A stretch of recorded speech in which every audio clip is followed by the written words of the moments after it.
Welcome to Cross-Border Tax Talks, where we discuss the latest trends in international taxation, from U.S. tax reform to the OECD's latest developments. I'm Doug McConey, PwC's U.S. International Tax Services leader. You can follow me on Twitter at xbordertax. This week, we're in PwC's Washington, D.C. podcast studio, where I'm excited to be joined by retired/retiring PwC International Tax Services partner, Richard McGinnis. Richard started his career in our Boston practice when slide rules and columnar work papers were still in vogue.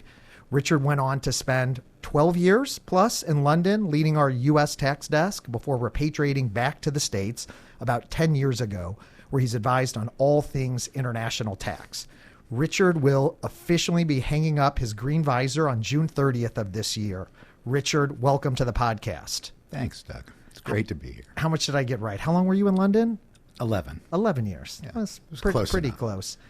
So when did We didn't use slide rules. You didn't do slide rules? No. What There was about really nothing to do a slide rule about in those days. What about the other thing? We did use 14-column worksheets. They were they were that wide, and they had 14 columns, and we would do depreciation schedules. So when I started, which was 1979, it was before the ACRS, which became Makers.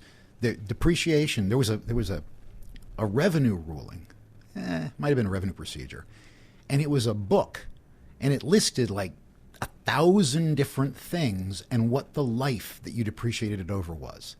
And you would like, if somebody was building a building, you would take all these items and you would put them on this 14-column worksheet and calculate the depreciation out over the next 10 years so that you could figure out what the deductions were going to be on the depreciation of this building. And it was all done with pencils. All done with pencil. And then what about foreign tax credits? Because that was also when we had numerous baskets, right? No. We only had two. Well, there were four, but really only two that counted. Okay. Because there was a passive basket and pretty much everything else. The shipping and all that stuff nobody ever cared about. So I apologize to the shippers, but we actually had a piece of paper. It was an 8.5 by 11 piece of paper that someone had put together to calculate your foreign tax credit limitation. And it was one of those things that no one knew exactly where it had come from, but it was just handed down to the people who actually did the computations for the tax returns. And you'd put these numbers in and out would come an answer. And about 1980 or 81, we actually read the regs and went through and kind of proved that this thing was completely wrong. Okay. And we'd been doing the foreign tax credits, like just putting random numbers. No one had ever audited it. Nobody ever really cared. But the magic sheet didn't work the way it was supposed to. So your background is you went to law school. Tell us about your education background before you started in 1979. What's your undergrad in? My undergrad is in quantitative analysis, so it's kind of a math kind of a thing. And then I got a law degree and a business degree. Okay. An MBA. And you started in public accounting right out of law school? I did. I started with Coopers and Lybrand as was, right out of law school. All right. And doing all things, right? There wasn't really international tax wasn't a thing then. No. You did everything. You did personal tax returns. You did and personal tax planning. And there was a whole industry around personal tax planning and the sale of tax shelters, which wasn't a pejorative term in 1979. Right. There was a tax shelter industry, and you sold, like, people would syndicate a partnership to build a building or to drill an oil well or to make a movie and go out and find investors who would take deductions for the depreciation, the movie costs, and so forth, and then in some cases make some money when the thing was successful. Right. And when did you start to specialize in international? When did international really become kind of a thing that people were focused on and starting to establish a specialty? It became a thing probably very shortly after I started. By 1981, 82, 83, the a lot of the tech companies, in particular the software companies and the hardware companies, were going international. So, companies like IBM and companies like Digital Equipment and Compaq Computer, which nobody had ever heard of because they've disappeared. Mm-hmm. But they were billion-dollar companies, and they were selling internationally, and they were suddenly setting up footprint. They weren't just exporting. They were actually setting up footprints all over the world. And that's when international tax became a thing. But even then, people didn't specialize in it. You might have, a software client that was international, but you might also have a real estate client that was just doing U.S. real estate. And so I would say it was after, I don't think we treated international tax as a specialty until the early 90s, maybe even the mid 90s. I think it was probably 91 or 92 that Cooper's, as was, designated international as sort of even something worth having somebody focused on. And it wasn't a specialty where we hired people in and so forth, but it was at least a specialty that there were certain people who became more knowledgeable in it and could be asked questions and so forth. Yeah, one of the things that I'm, obsessed with is technology and how we can use technology in our business. I try to put myself back in the early mid 80s. This is really pre-email, everybody having PCs. Oh, Lord, yeah. So I can imagine trying to do cross-border tax, right, where you need information and understanding of the laws of foreign jurisdictions. And for now, I'll send an email. Heck, I don't even need to send an email. Now I can text or chat, one of our colleagues in Brazil, if it's close to the same time zone, and get an answer immediately. I mean, I can actually do that in the middle of a client meeting to contact one of our friends and partners down there. And so how did that work back in the day? Did you send the mail carrier on the horse, or So we did have mail carriers. So I mean, we had a mail room. And in the mail room, there were a whole bunch of people because a lot of mail came in and a lot of mail went out. And mail got delivered to everybody in the office at least 4 times a day. Mail was delivered at 9 o'clock in the morning, and then at 11 o'clock, and then at 2 o'clock, and at 4 o'clock. And they would take the mail around to everybody, and they would pick up all the mail. And so there was this, and the volumes were high. I mean, lots of letters going in and out.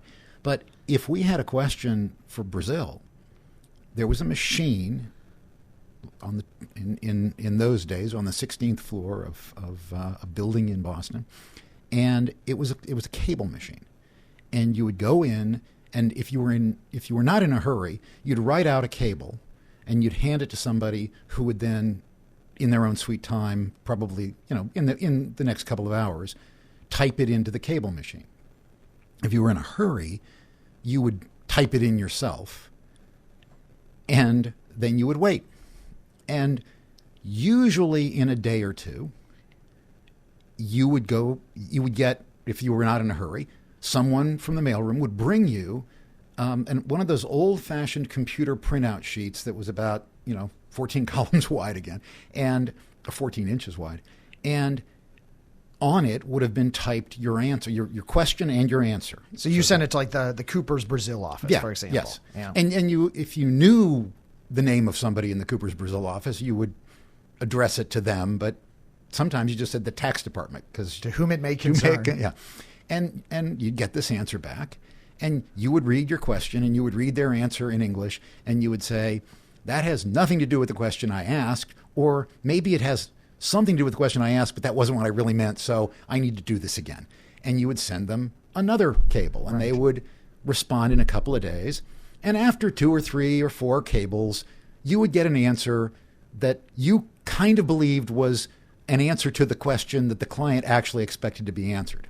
And part of that was you not speaking Portuguese, and part of that was them not speaking great English, and part of that was a lack of a constant flow of international tax discussion between the Brazilians and the Americans, which today you have people you talk to all the time. All the time. Whereas we would get a Brazil question maybe once a year. Like maybe there'd be one company with one Brazil question in 1980. And so there wasn't this infrastructure of, I know this person, I'm going to. In France or Germany, yes, you knew people and you could send them a fax you couldn't send them a fax, but you could send them a cable and expect to get an answer the next day that actually addressed the question you were hoping to get answered. But if it was India or Brazil, where the volume of international activity today is incredibly high, but the volume of international activity in 1980 was a trickle. You wouldn't get an answer for 2 weeks. And the clients never expected an answer. Yeah, I guess, right? They would. Within 2 weeks. Okay. And what replaced the cable? Was it cable, then fax, and then cable, fax then to email? Then fax, yeah. We didn't have anything before fax. There was no, I don't recall anything from cable to fax. So, yeah, suddenly you could fax things, and individuals had fax addresses. And, there were fax machines in the office in various locations, so somebody could send you a fax and it would come into, it wasn't a little machine on your desk. Right. Like it was a machine as big as that. The desk. Yeah, the whole desk. The desk is describing. And it was like the copiers were this big. Right. So the whole thing, became retail. Now I had a guy I'd send a fax to, and he would get it pretty quickly and send it back, possibly the same day. Sure. Or, a couple of hours later, I might get an answer. So that was a huge quantum leap in terms of just the timeliness. The timing and it allowed you then to become much more interactive, which made the relationships better, whatever. Do you remember when you got your first PC? Because I assume it was a PC before a laptop. Yeah, so when I first started, if you had something that needed to be typed, you had two possibilities. One is if a partner really, really wanted it quickly, then you could take it to his secretary, because all the partners had secretaries who typed things that were going to go out, like outgoing mail had to be signed by a partner, had to be in writing. All advice had to be in writing and had to be signed by a partner. Like the letter had to be signed by a partner. So you could take it to the partner secretary and they would type it for you. Or you took it to Steno.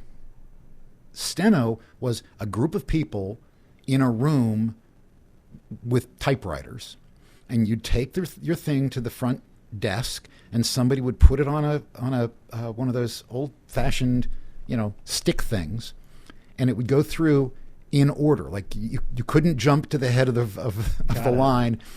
If you were jumping to the head of the line, it was important enough that a partner would say for a secretary to type it. Anything below that level just went through Steno in the ordinary course, and you'd get it back in the mail, like probably the next day. If there were, like, I don't know, 50 people working in Steno? Wow. 25, 30 people? I don't know. But then suddenly, probably only a year or two after I started, a company called Wang, which long since disappeared, was one of the huge tech companies of the early 80s. They invented a word processing machine. And suddenly we had word processing. Yeah. And Steno had word processing. And then some other people were allowed to have word. And the machine, again, these word processing machines were the size of this desk with a typewriter on it. But you could correct things. It didn't print out until you were done. And it massively changed how quickly things got done. But I mean, the audit reports, the physical audit report would be typed in Steno. Sure. And I mean, it was a very different. So let's turn to some tax here, because I love talking about the technology and how that's evolved. It's hopefully interesting for our listeners just to think how much has changed in a little over 30 years. Well, 40. 40 years, I guess. If we're counting. Yeah, we are counting. We're accounts and lawyers here. But let's talk about the 86 Act, because there are only so many that are practicing today that were practicing during the 86 Act. And can you just talk a little bit about what that was like? Because obviously with the TCJA, the tax reform that we got, I guess about a year and a half ago, it was, relatively quickly put together, I think, compared back to the 86 Act, and really just wanted to get some of your reflections on kind of what took place then. And then I know there were technical corrections, I think, both in 87 and 88. And obviously the prospect for technical corrections with a mixed government today is a lot less likely. But can you reflect on that a little bit? Yeah, I mean, the 86 Act was a big deal, but there had actually been fairly big tax acts in 80, 81, 82, and 84. So the early 80s, and so 75, there was a big tax act. And then 81, 82, 84, there were material changes. And so there was a process that we sort of thought was normal. We ignorant practitioners, as opposed to people who were in the government and may have had a completely different view of how this all worked. But the 86 Act began with a Treasury white paper, and then there was a 1985. So in 1986, 1985, 1984, Ronald Reagan, a Republican, was president, and the Democrats controlled the House, and a guy named Dan Rostenkowski was the chairman of the House Ways and Means Committee. And the House Ways and the committees in those days, I think, had more power, and maybe the chairman had more power than they do now for various reasons that have occurred along the way. Mm-hmm. And so Rostenkowski had put together, had sort of organized that they would have tax reform and so forth. And he and Reagan agreed that this was a good idea. Not necessarily on all the fine points, but that the system needed to be fixed. And they had hearings. There were, the process probably took 2 or 3 years of people thinking through, what should this look like, and then having hearings. They had hearings with industry people testifying, with academics testifying, practitioners. Practitioners. So they got a whole lot of feedback from a variety of sources in public hearings and in private hearings, but in a lot of public hearings as they were developing the provisions. And a lot of the feedback was pushback.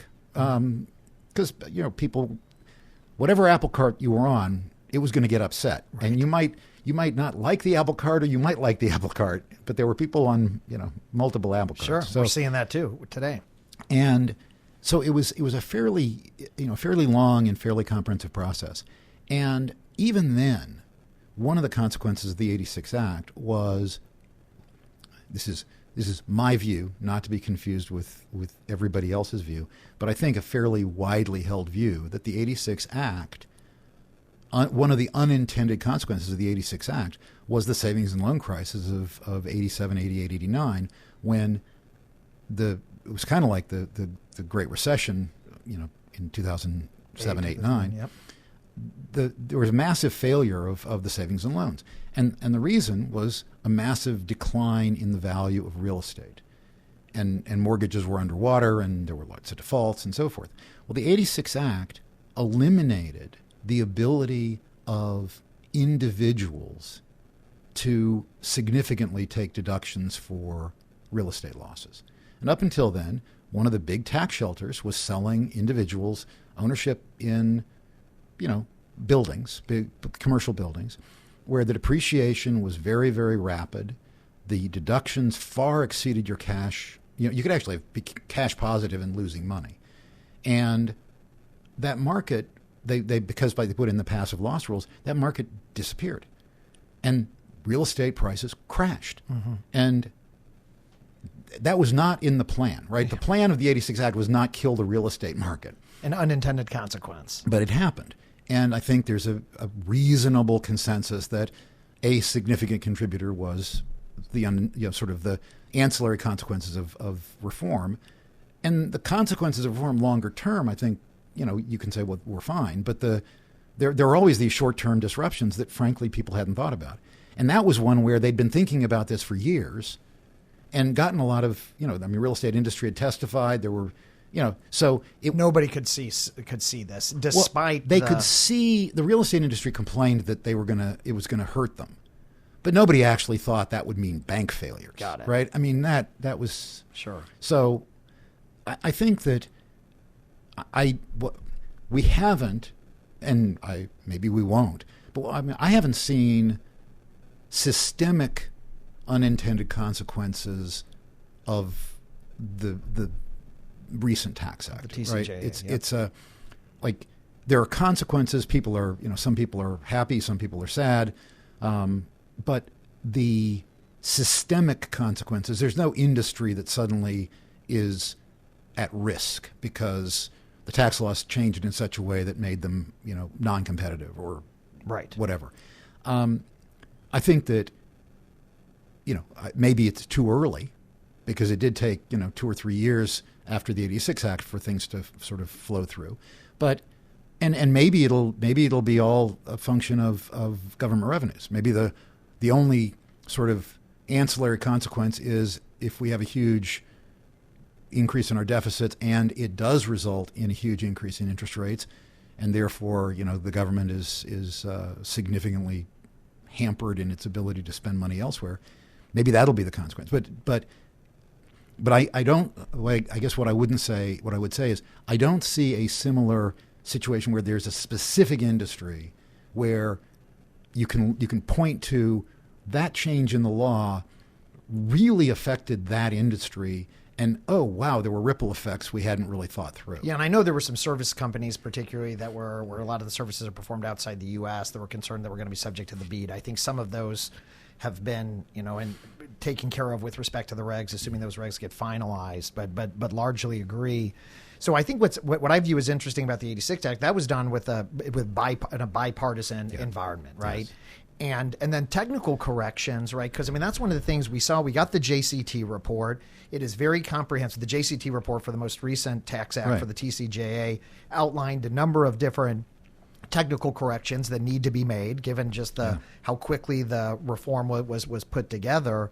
But then I think the likelihood, at least in today's political environment, that with a Democratic-controlled House and a Republican-controlled government, whether we can get those technical corrections through, there's obviously a question of how much authority Treasury has to try to fix some of those things. Yeah. But what was it like in 87, 88? Because I know there were technical corrections, both those years? There were technical corrections acts in 87 and 88, and I think they might have even called one. There might have been even one in 89. But some of those technical corrections were retrospective to date of enactment. Most of them weren't. Most of them were effective. At the time the technical corrections bill, got to committee or 6 months after passage or something. Because I think at the time the policy was if they were clarifying a clear congressional intent, like if the statute had failed to accurately implement obvious congressional intent, they could go back to the effective date. But if that wasn't the case, then they should be prospective.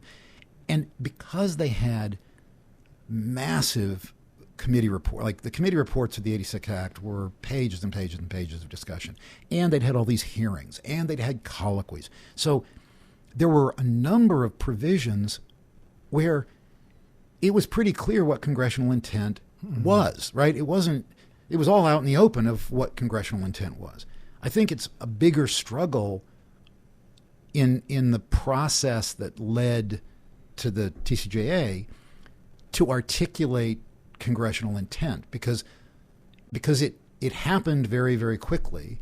A lot of it happened in a closed room and was sort of take it or leave it to Congress. So to say, boy, it's really obvious what the congressional intent around that provision was when it was never discussed individually, on the floor or in a committee or whatever, I think is extremely difficult. And whether Congress, whether they would pass a bill or not, whether they would be constrained by only going back retrospectively for stuff where it was clear what they had intended and it was just like bad drafting or, whatever, or whether they felt like they ought to be able to go back and fix it, whether the intent was clear or not. Right. It remains to be seen. Yeah, an example of that we've talked a bunch of times on cross-border tax talks is whether GILTI was a minimum tax. Yeah. Right, and whether interest expense apportionment should apply such that companies that are paying greater than 13.125 would still end up with residual U.S. tax liability. And there was that one line in the conference report that kind of, I think, implied, or I'm not even sure it implied, it stated that it was a minimum tax. And then, well, it gave an example. It gave an example. That's and it's like, was that the intention? Yeah. And then obviously, I think Treasury's view that it's not. I guess what I would say is, if the process had been similar to that in '86, it would have, this is a long time ago. Right. My recollection is fading, but I think it would have been impossible for a provision of that magnitude to have had that little in the way of background on what the intent was, right? I mean, whatever the intent was, I think it would have been more clearly articulated because it would have been discussed in a variety of places, in hearings in the Senate, hearings in the House. And so I don't think you would have been able to pass something with that sort of dramatic consequence that wasn't more clearly articulated in the legislative history. Sure.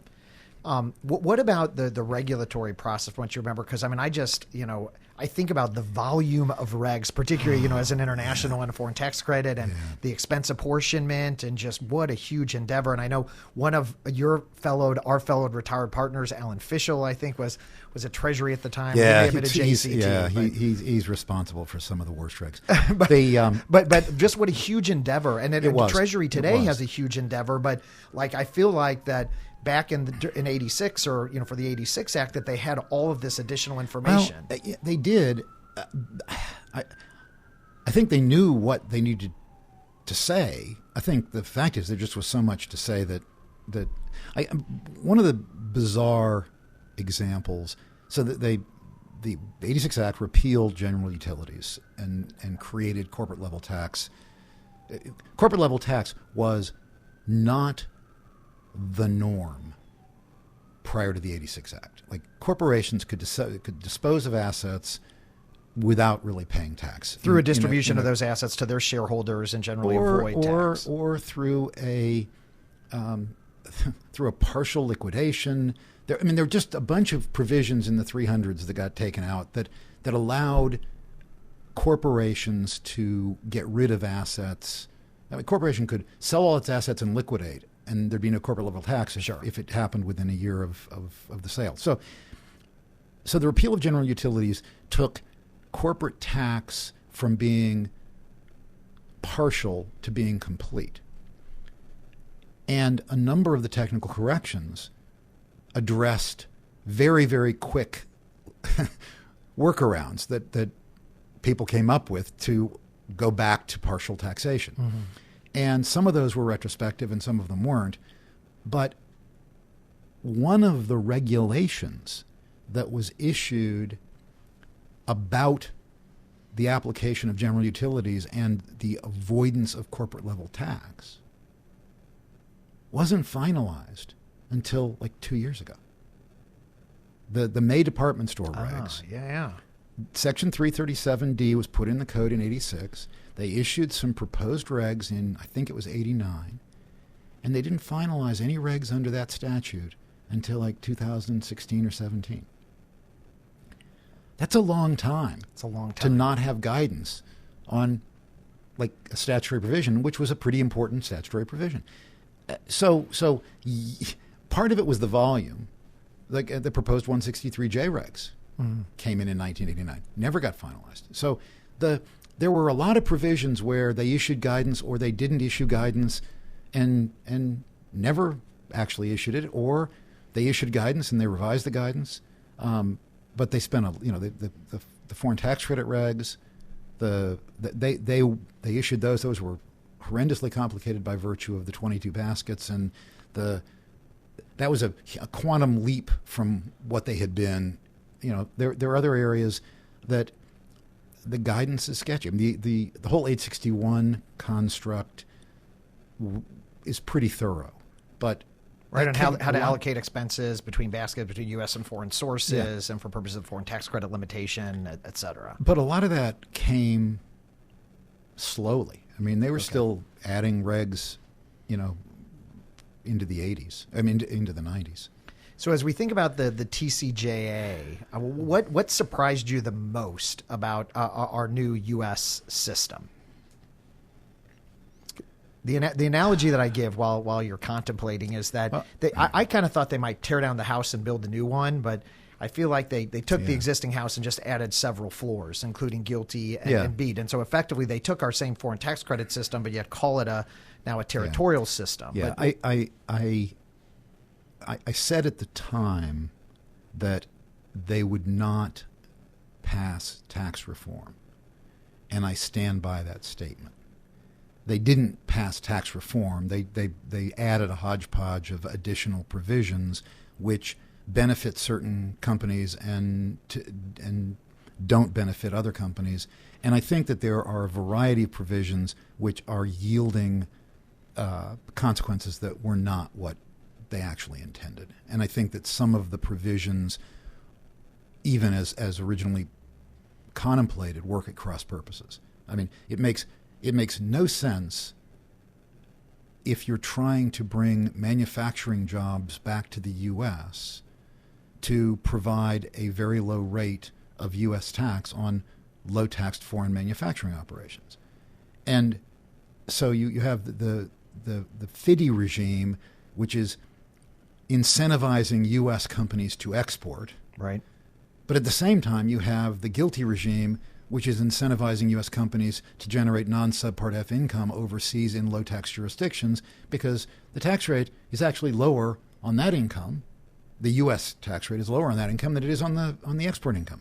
So you have these provisions that don't seem to be part of a cohesive policy framework. Yeah, and is that the result of the speed with which it was put together, and therefore the failure of academics and so forth to sort of point that all out in advance so that people could work on making it more cohesive? I don't know.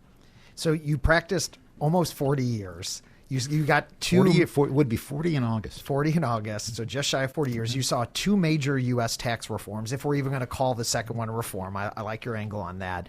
So I've got about 15 years left. Do you think I'll see another change? I mean, will we really move to a true territorial system, do you think, over the next 15 years? Is our regime stable? And we don't need to get into the WTO and any of those types of issues, but just if you were a betting guy, am I going to see another major U.S. tax shift before the end of my career? Yes.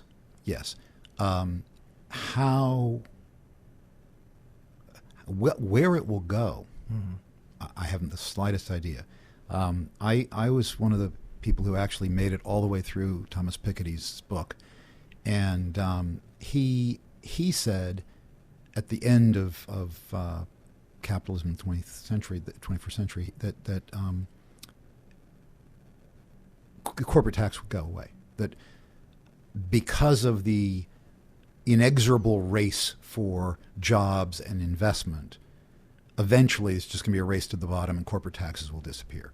And therefore the only way that governments will get funded is increased taxes on individuals, property taxes, wealth taxes, and so forth.